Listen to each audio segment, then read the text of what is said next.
আজকে থেকে ঈদ স্পেশাল ট্রেনের চলাচল শুরু। মাননীয় মন্ত্রী মহোদয়, প্রতিমন্ত্রী মহোদয়গণ এবং রেলপথ মন্ত্রণালয়ের সচিব মহোদয়, ডিজি মহোদয়, এডিজি অপারেশন মহোদয়, ডিভিশনের বিভাগীয় রেলওয়ে ব্যবস্থাপক সহ ডিভিশনাল কর্মকর্তাগণ এবং সহকারী কর্মকর্তাগণ, পরিদর্শকগণের সমন্বয়ে ট্রেনের সময়ানুবর্তিতা ঠিক রাখার জন্য বড় বড় জংশন স্টেশন, কেবিন, লোকোশেড, বিশেষ মনিটরিং সেল গঠন করা হয়েছে।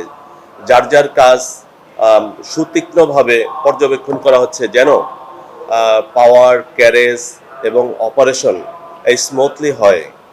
এ ব্যাপারে বিশেষ নির্দেশনা আছে এবং নির্দেশনা অনুযায়ী প্রত্যেকেই যে যার কাজ করে যাচ্ছে। তো আমরা আশা করছি যে এবার ঈদ উল ফিতরে গত ঈদের ন্যায়ও আমরা সফলতার সাথে যাত্রী সাধারণকে তার গন্তব্যে নিরাপদে যথাসময়ে পৌঁছায় দিতে পারবো। বিকাশ পেমেন্টে 10,000 টাকার বেশি অফার, শপিং চলছে তো।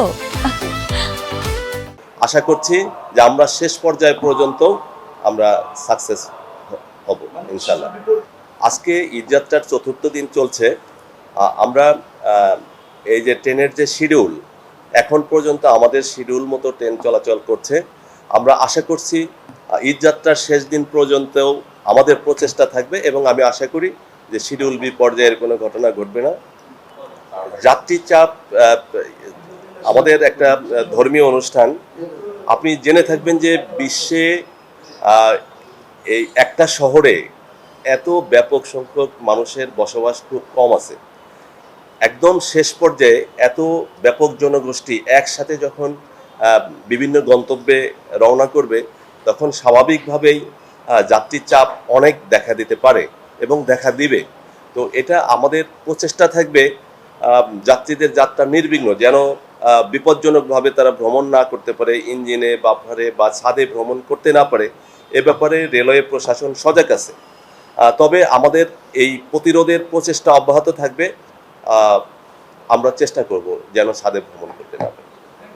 আপনারা ইতিমধ্যেই অবগত আছেন যে আজকে ঈদযাত্রার চতুর্থ দিন চলছে।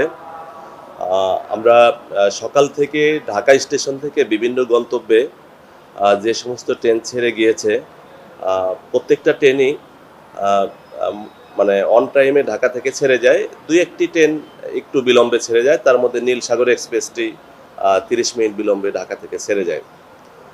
আর আপনি জেনে থাকবেন যে আজকে ঈদ স্পেশাল ট্রেন ঢাকা থেকে দেওয়ানগঞ্জ বাজারের উদ্দেশ্যে ছেড়ে গিয়েছে। আজকে থেকে ঈদ স্পেশাল ট্রেনের চলাচল শুরু।